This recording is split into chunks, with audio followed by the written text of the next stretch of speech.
नमस्कार दोस्तों, मैं कौशल कश्यप। स्वागत है आपका अपने channel success in government job में।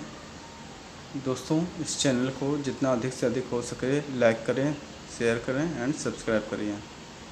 दोस्तों, आज से जो मैं नोट्स लेकर आऊँगा उसको थोड़ा सा डिटेल में आपके साथ शेयर करूँगा, जिससे आपको और अच्छी तरीके से समझ में आए। चलिए स्टार्ट करते हैं। आज का पहला क्वेश्चन है, निम्न में से किस शहर को दक्षिण भारत का मैनचेस्टर के नाम से भी जाना जाता है? इसका आंसर है सी, कोयम्बटूर।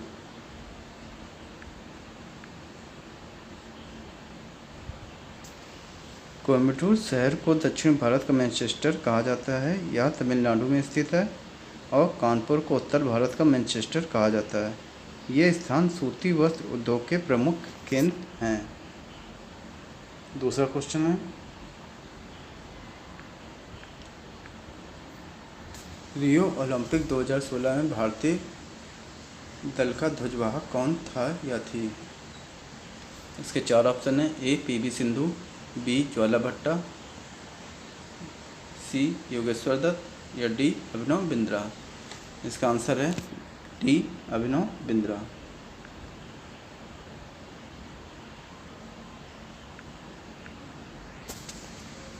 रियो ओलंपिक 2016 के उद्घाटन समारोह में भारतीय दल के ध्वजवाहक अभिनव बिंद्रा थे। अभिनव बिंद्रा शूटिंग से संबंधित हैं। तीसरा क्वेश्चन की तरफ चलते हैं। तीसरा क्वेश्चन है, निम्न में से कौन एक पारी में 1000 रन बनाने वाला पहला क्रिकेटर है? इसके चार ऑप्शन हैं। ए सचिन तेंदुलकर, बी विनोद कांबली, सी प्रणव धनावड़े या डी विराट कोहली। इसका आंसर है सी प्रणव धनावड़े।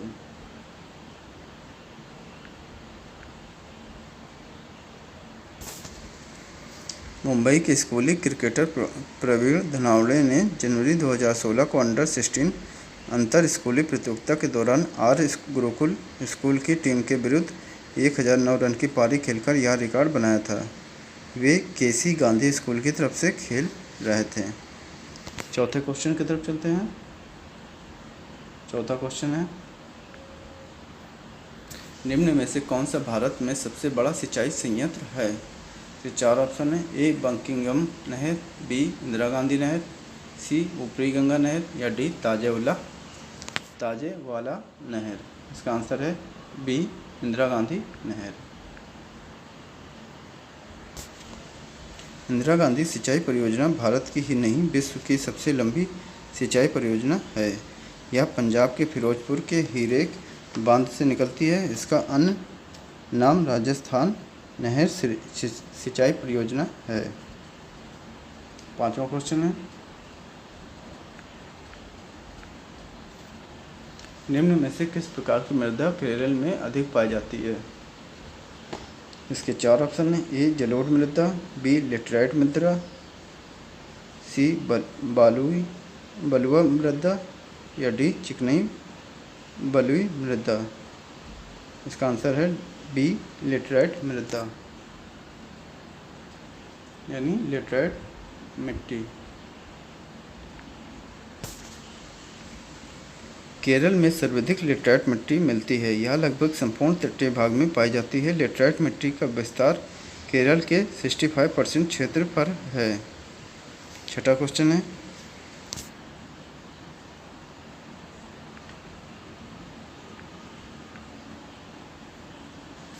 निम्न में से कौन सी प्रक्रिया नाइट्रीकरण कहलाती है? इसके चार ऑप्शन हैं। ए नाइट्रिक अम्ल बनाने के लिए नाइट्रोजन मोनोऑक्साइड की ऑक्सीजन के साथ अभिक्रिया, बी नाइट्रिक अम्ल बनाने के लिए नाइट्रोजन डाइऑक्साइड की जल से अभिक्रिया या सी अमोनिया का नाइट्रेट्स में रूपांतरण या डी नाइट्राइट का नाइट्रिक ऑक्साइड में रूपांतरण। इसका आंसर है सी अमोनिया का नाइट्रेट्स में रूपांतरण। नाइट्रीकरण की प्रक्रिया अमोनिया और अमोनियम को नाइट्रेट में बदलने की है। इससे मृदा की उर्वरता का विकास होता है। कुछ पौधे नाइट्रीकरण की प्रक्रिया कर मृदा में नाइट्रोजन को संचित करते हैं। यह एक जैव रासायनिक क्रिया है। 7वें क्वेश्चन की तरफ चलते हैं। 7वां क्वेश्चन है, निम्न में से किस देश में एस्बेस्टोस अधिकतम मात्रा में पाई जाती है?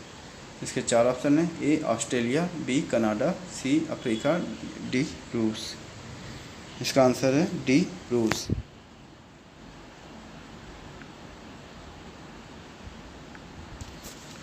वर्ष 2011 तक एस्बेस्टोस कनाडा में सर्वाधिक पाया जाता था, परंतु वर्ष 2012 में एस्बेस्टोस का सर्वाधिक भंडार रूस में खोजा गया। रूस का एस्बेस्टोस भंडार में 55% योगदान है।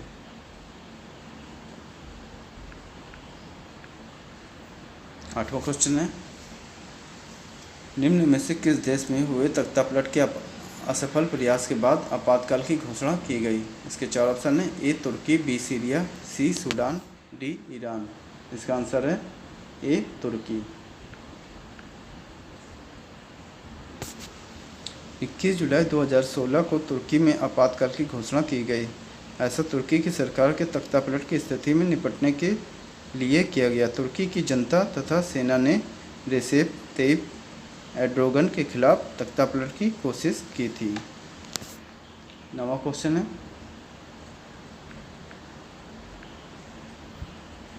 बेटन कप का संबंध निम्न में से किस खेल से है? A football, B hockey, C badminton, D cricket. इसका आंसर है बी हॉकी।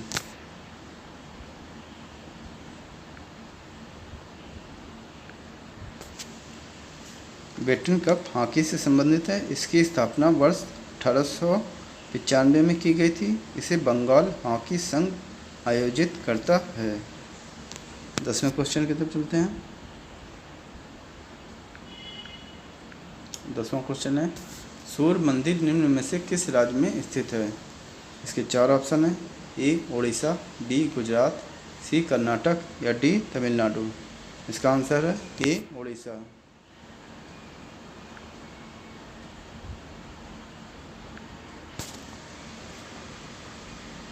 प्रसिद्ध सूर्य मंदिर उड़ीसा के कोणार्क में स्थित है। इसे ब्लैक पैगोडा से भी कहते हैं। इसे गंग शासक नरसिंह देव ने 13वीं सदी में बनवाया था।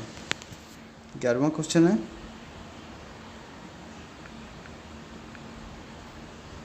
जीवाणु को डैश द्वारा मापा जाता है। इसका आंसर है, इसके 4 ऑप्शन हैं। ए हीमी साइटोमीटर, बी स्पेक्ट्रोफोटोमीटर, सी कैलोरीमीटर, डी ऑक्सीनोमीटर। इसका आंसर है बी स्पेक्ट्रोफोटोमीटर। स्पेक्ट्रोफोटोमीटर जीवाणु के विकास को मापता है। यह जीवाणु के घनत्व में हुए परिवर्तन के आधार पर उसके विकास को इंगित भी करता है। 12वां क्वेश्चन है, घुमावदार कटाव जिससे नदी घाटी फैल जाती है को क्या कहते हैं? इसके 4 ऑप्शन हैं। ए पार्श्व क्षरण, बी अधोलंब क्षरण, सी सतह क्षरण या डी मध्य क्षरण। इसका आंसर है डी मध्य क्षरण। नदी पार्श्व अपरदन द्वारा अपनी तटरेखा का विस्तार करती है। इससे नदी की चौड़ाई में वृद्धि होती है। यह सामान्यतः ऊंचे स्थल पर तथा तेज बहाव के समय होता है। 13वां क्वेश्चन है, संविधान। इसके 4 ऑप्शन हैं। ए राष्ट्रपति के पुनर्निर्वाचन पर मुक्त रहता है, बी एक व्यक्ति के राष्ट्रपति पद पर पुनर्निर्वाचन की आज्ञा देता है, सी एक व्यक्ति को केवल 2 कार्यकालों के राष्ट्रपति रहने को सीमित करता है, या डी मैं एक व्यक्ति को केवल एक कार्यकाल के लिए राष्ट्रपति रहने की आज्ञा देने के लिए संशोधन किया गया है। इसका आंसर है बी एक व्यक्ति के राष्ट्रपति पद पर पुनर्निर्वाचन की आज्ञा देता है।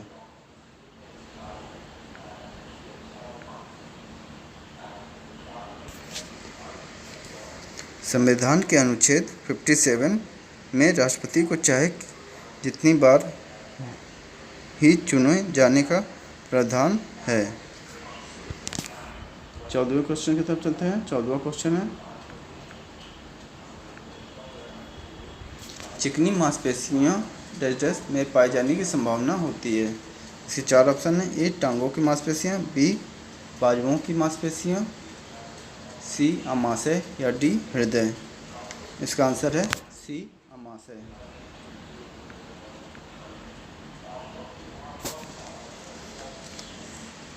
अमाशय में सामान्यतः चिकनी मांसपेशियाँ पाई जाती हैं। हृदय में कार्डियल मांसपेशियाँ पाई जाती हैं जो स्मूथ मांसपेशियों का ही एक भाग है। 15वां क्वेश्चन की तरफ चलते हैं। 15वां क्वेश्चन है,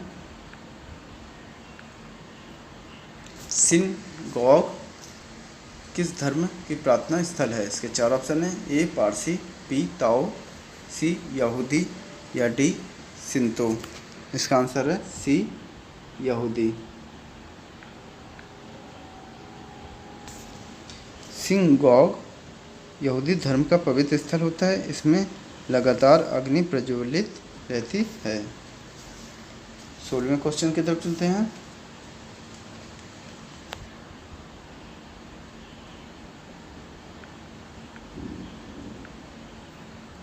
सबसे अधिक ऊंचाई पर स्थित घरेलू हवाई अड्डा में है। इसके 4 ऑप्शन हैं। ए तिब्बत, बी नेपाल, सी भारत या डी चीन। इसका आंसर है ए तिब्बत।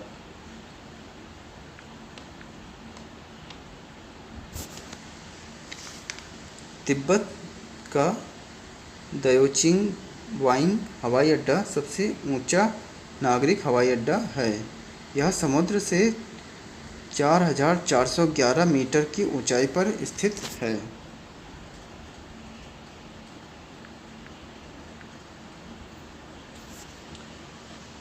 17वां क्वेश्चन है, जीव विज्ञान किस शाखा का संबंध विलुप्त जीवों के अध्ययन से है। इसके 4 ऑप्शन हैं। ए पैलिनोलॉजी, बी फाइलोजेनी, सी पैलियोबॉटनी या डी पैलियोंटोलॉजी। इसका आंसर है डी पैलियोंटोलॉजी।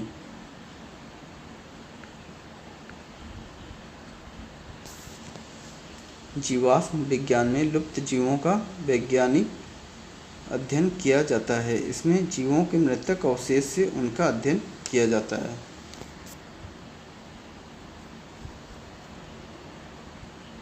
18वां क्वेश्चन है, नियत दृष्टि से कम दूरी है। इसके 4 ऑप्शन। ए 35 सेंटीमीटर, बी 25 सेंटीमीटर, सी 45 सेंटीमीटर या डी 15 सेंटीमीटर। इसका आंसर है बी 25 सेंटीमीटर।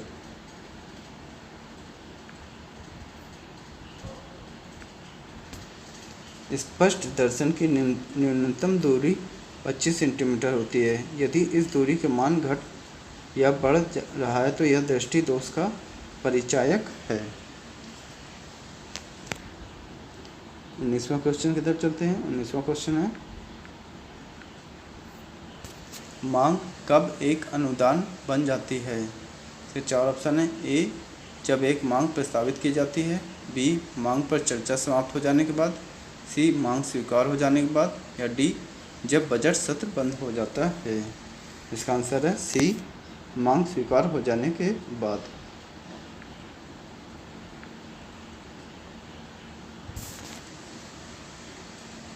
जब मांग की गारंटी दी जाती है तो मांग एक अनुदान बन जाता है।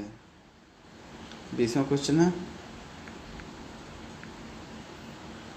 ऑस्ट्रेलिया में ग्रीष्मकालीन वर्षा मोटे तौर पर डेजर्ट की ओर घटती है। इसके 4 ऑप्शन हैं। ए पूर्व से पश्चिम, बी पश्चिम से पूर्व, सी उत्तर से दक्षिण या डी दक्षिण से उत्तर। इसका आंसर है सी उत्तर से दक्षिण।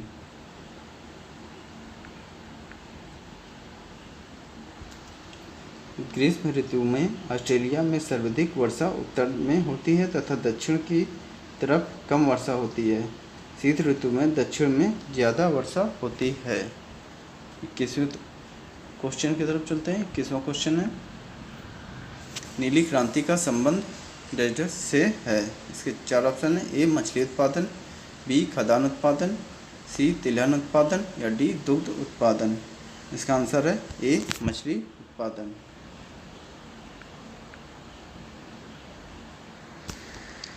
नीली क्रांति का संबंध मत्स्य उत्पादन में वृद्धि लाने से है। यह मुख्य रूप से झींगा मछली के उत्पादन से संबंधित है।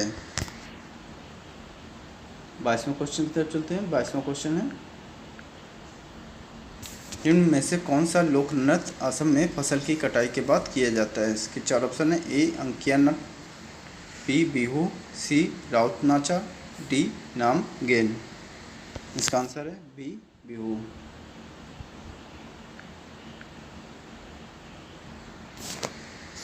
बिहू असम का प्रमुख त्यौहार है जो फसल होने की खुशी में मनाया जाता है। इस त्यौहार के दौरान बिहू नृत्य किया जाता है। 23वें क्वेश्चन की तरफ चलते हैं। 23वां क्वेश्चन है, प्रकाशीय शोषण का सबस्ट्रेट है। इसके 4 ऑप्शन है। ए फ्रक्टोज, बी पायरुविक अम्ल, सी ग्लाइकोलेट या डी ग्लूकोज। इसका आंसर है सी ग्लाइकोलेट।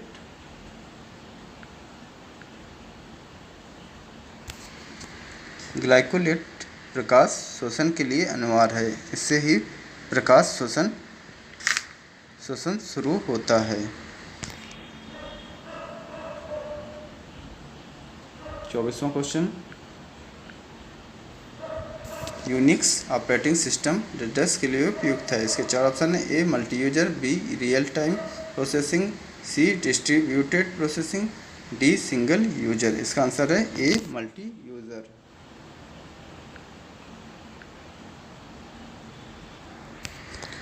यूनिक्स ऑपरेटिंग सिस्टम बहुउपयोगी होता है। इस पर एक साथ कई कार्य किए जाते हैं तथा एक साथ कई लोग कार्य करते हैं।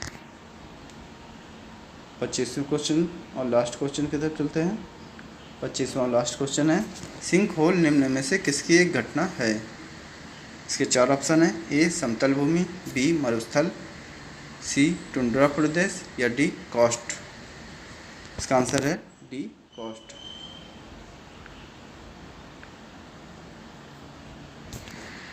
कॉस्ट प्रदेश में सिंक होल देखने को मिलता है।